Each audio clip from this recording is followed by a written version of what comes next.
राजा ने अपने बेटे को एक कीमती और सुंदर पोशाक उपहार में दी। राजा ने बेटे को निर्देश दिया कि वह पोशाक को हमेशा साफ और सुंदर रखे। पोशाक पर किसी भी दाग को तुरंत साफ करने का आदेश दिया गया। यह पोशाक कीमती होने के कारण विशेष देखभाल की मांग करती है। राजा ने अपने बेटे को पोशाक की देखभाल के महत्व को समझाया। लड़का पहले पोशाक को अच्छी तरह से साफ करने की शुरुआत करता है। वह दाग लगने पर उसे तुरंत मिटा देता है। यह प्रक्रिया पोशाक को साफ और नया बनाए रखने में मदद करती है। तत्काल सफाई से दागों को स्थायी होने से रोका जा सकता है। इसलिए सफाई की शुरुआत में ही ध्यान देना महत्वपूर्ण है। लड़के ने धीरे धीरे पोशाक की सफाई करना छोड़ दिया। सफाई की कमी के कारण दाग बढ़ने लगे। पोशाक पर गंदगी जमा होने लगी।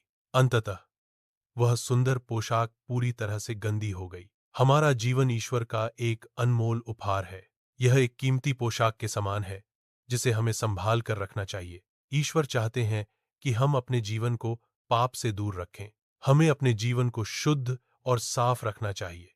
यह हमारे जीवन को सार्थक और उद्देश्यपूर्ण बनाता है। इसलिए हमें अपने जीवन को ईश्वर के मार्गदर्शन में जीना चाहिए। जब हम पाप करते हैं तो यह हमारी आत्मा पर एक दाग छोड़ जाता है। परमेश्वर के सामने अपने पापों को स्वीकार करना सफाई की प्रक्रिया शुरू करता है। माफी मांगने से हम अपने जीवन की गंदगी को साफ करते हैं। यह आध्यात्मिक सफाई हमें परमेश्वर के करीब लाती है। यदि हम पाप को स्वीकार नहीं करते तो यह हमारे जीवन में दागों की तरह बढ़ता है। क्षमा न मांगने पर पाप के दाग हमारी जिंदगी में दिखने लगते हैं। जैसे कपड़ों पर दाग लगते हैं और बढ़ते जाते हैं। जब हम किसी पाप को त्याग देते हैं तो हम अपनी जिंदगी को गंदा करना बंद कर देते हैं।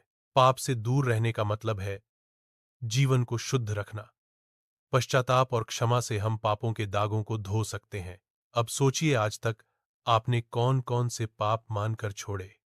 जितने पाप आपने छोड़े और माफी मांगी, उतना आपका दिल साफ है।